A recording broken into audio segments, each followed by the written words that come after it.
Trump just showed up at CPAC today. You're going to want to watch a few of these moments. Word tariff is my favorite word in the dictionary. You know, we were the richest relatively think of this, from 1870 to 1913. That was our richest because we collected tariffs from foreign countries that came in and took our jobs and took our money, took our everything. But they charged tariffs, and we had so much money, they set up the 1887.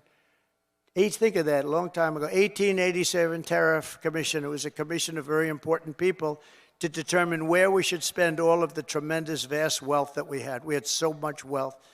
Wouldn't it be nice today? Of course, now we give it away to transgender this, transgender that. Everybody gets a transgender operation. It's just wonderful.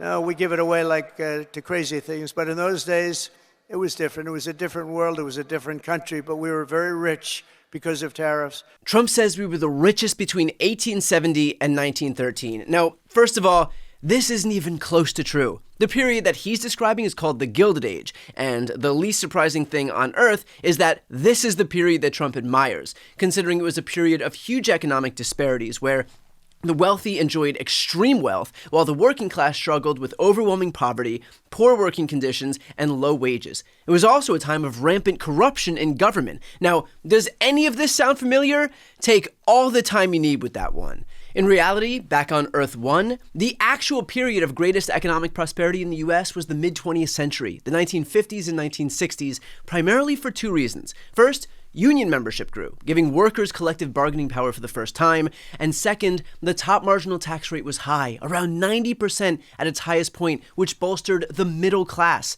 In other words, the wealthy were forced to pay their fair share. There is a reason that this billionaire president and his co-president, the literal richest person in the world, don't acknowledge that period as being prosperous, considering it wouldn't have benefited people like them. And so instead, they'll pretend that a period marked for its corruption, income inequality, and worker exploitation is what we should aspire to. If Trump was any less subtle about who he actually represents, he would tattoo it on his forehead. Also, in the interest of debunking one more lie for the billionth time, no, tariffs do not, nor have they ever, made the U.S. rich. Tariffs are a tax that is paid not by a foreign country, but by the importing company. Those increased costs are passed on to the consumer, meaning tariffs on China, on Canada, on Mexico are in reality a tax paid by Americans. No matter how much he wants to pretend that tariffs are going to usher in prosperity, he is not going to manifest that lie into reality. Tariffs will cost Americans more money, just as they're doing right now. Of course, believing anything Trump is saying would suggest that you believe him when he says that the reason that we have no money is because everyone is getting transgender operations. Now, if you're dumb enough to believe that everybody in America is getting taxpayer-funded transgender operations, then I'm not sure I can say anything here to help you. But for the rest of you, Trump saying this is actually an important message because it betrays just how stupid he perceives his supporters to be. Anybody who thinks that their audience has half a brain would not try to convince them that we are in debt in this country because it's all going to trans surgeries. In reality, you know why we don't have money? Why don't we ask the one person more responsible for our debt than any other human being in the history of the United States of America? Donald Trump. He alone is responsible for a quarter of all debt the U.S. has incurred. And he managed that feat by cutting taxes for millionaires and billionaires. Not transgender surgeries, but rather handouts to the ultra-rich, courtesy of the very person who is scapegoating the trans community right now. Surprise, surprise. Trump then decided to take a swipe at Pete Buttigieg. We even got rid of people like Pete Buttigieg, who did the worst job of anybody in the history of transportation. Imagine being so deluded that while presiding over an administration that's probably best known right now for its inability to keep planes in the sky, you attack the previous transportation secretary, who's not only popular, but also managed the apparently Herculean feat of keeping planes airborne. Of course, it might help if Trump could stop firing FAA officials, even amid a shortage in air traffic controllers. But then again, what do I know? Maybe Trump wants planes to keep crashing because art of the deal or something. But it actually got dumber from there. We're also going to Fort Knox. I'm going to go with Elon. And would anybody like to join us? Because we want to see if the gold is still there. We want to see. Wouldn't that be terrible? We open up this Fort Knox. It's just solid granite that's 5 feet thick. The front door, you need 6 musclemen to open it up. I don't even think they have windows. Wouldn't that be terrible if we opened it up and there was no gold there? So we're going to open those doors. We're going to take a look. And if there's 27 tons of gold, we'll be very happy. I don't know how the hell we're going to measure it, but that's okay. We want to see lots of nice, beautiful, shiny gold in Fort Knox. Don't be totally surprised. We open the door, we'll say, there's nothing here. They stole this too. No, we have a very corrupt group of people in this country. Because why govern when you could just go on side quests to find gold at Fort Knox? Dude thinks he's Nicolas Cage in the National Treasure series, and yet, still, it got dumber from there. What do we like better, Crooked Joe or Sleepy Joe? Ready? Ready?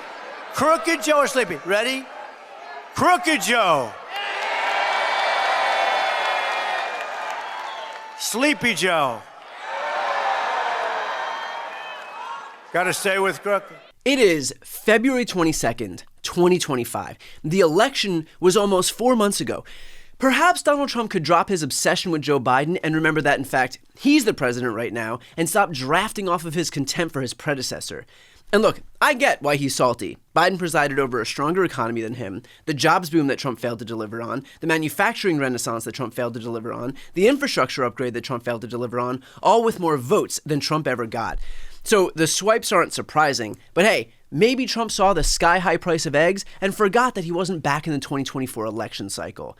And finally, Trump offered up this gem. We're doing another thing. If they don't report for work, we're firing them. In other words, you have to go to office. Right? Right? Look at her.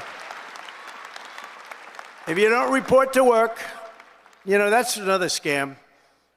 Who the hell, if I'm staying home, let's see, my golf handicap would get down to very low number. You'd be shocked if I told you the real number.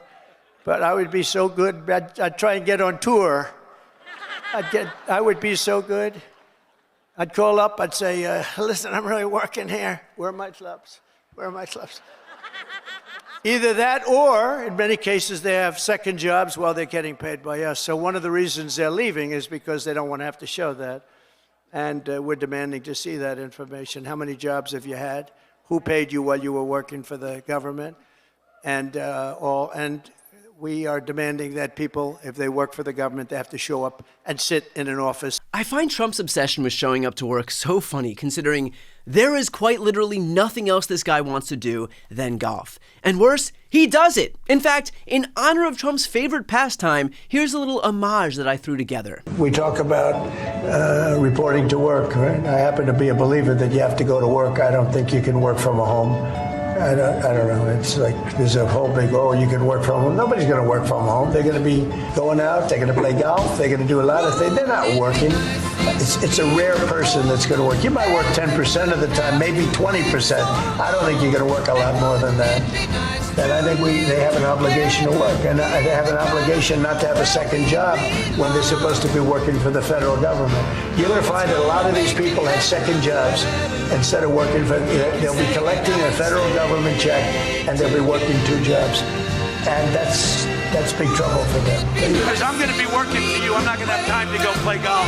I love golf. I think it's one of the greats, but I don't have time. According to analysis by ABC News, Donald Trump has spent slightly more than 22% of his time in office at a golf course.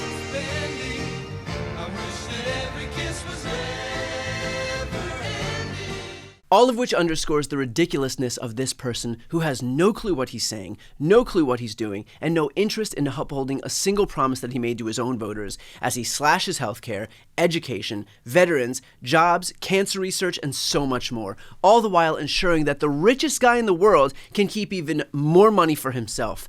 Trump is making it abundantly clear who his priority is, and it's not the Republican base. Before you go, just a quick note, if you'd like to see more of my content, which is always free of advertising, sponsorships, and paywalls, please make sure to subscribe to this channel using the subscribe button right here on the screen.